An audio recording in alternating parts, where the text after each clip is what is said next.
I hate the two-party system more than cucumbers, and I hate cucumbers. Two choices aren't enough. Not in politics, not in life. As a North Carolinian, I don't want to choose between rooting for Duke or UNC. I want to hate both of them. Today, with the wide variety of political opinions held by our populace, it just doesn't make sense to put them into two boxes. But at the same time, it feels like those boxes aren't leaving any room for more. Sometimes, candidates that aren't one of the two major party nominees can break for Alaska like Lisa Murkowski so much that they wrote her in after she lost her primary. Independents Bernie Sanders and Angus King have continuously won over their states. However, neither of these are telling the full story. Murkowski is a popular incumbent.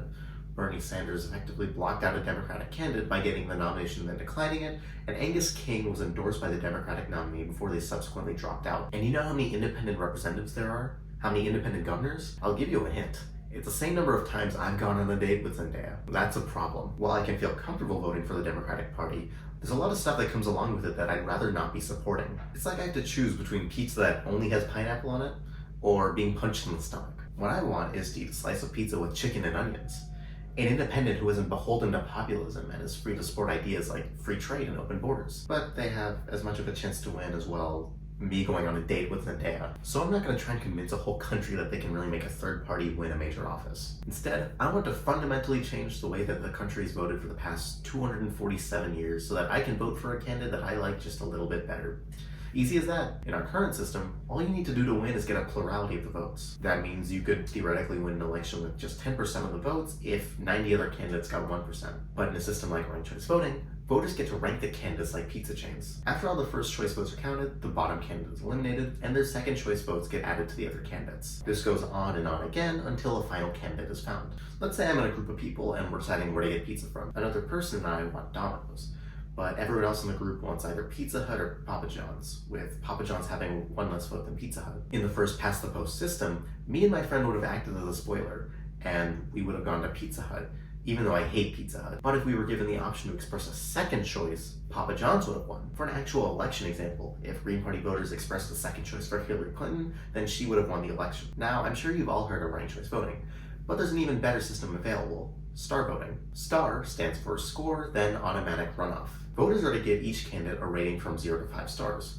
but they can give multiple candidates the same rating. It's like making a tier list, like the one I have here. The scores for each candidate are summed up, and the two candidates with the most votes enter an automatic runoff. All of the ballots are looked at, and whichever of the two candidates got a higher rating on more of the ballots is the winner of the election. Now, there's a few reasons why you should prefer star voting to ranked choice. Sometimes there's candidates that you genuinely like equally, so instead of trying to figure out which one you should rank over the other, you can just give them the same score and move on. But more importantly, it counteracts one of the biggest issues with ranked choice voting. For instance, let's say there was a candidate that was literally everyone's second choice in an election. While being everyone's second choice makes them the ideal winner, they would be eliminated in the first round because they received no first choice votes. In star voting, this wouldn't be an issue, since there aren't eliminations in the same way. Star voting is more accurate when it comes to finding a true consensus candidate. As some states start to move away from first past the post, it seems like now is really the time to fight for a better system. But you know what the problem is? It's that most politicians have no reason to give us a better voting system that actually benefits us. And the worst part is that you guys aren't punishing them for it. Yeah, I'm talking to you, the viewer. You need to pressure your politicians into doing this. Write letters, vote for their primary challengers.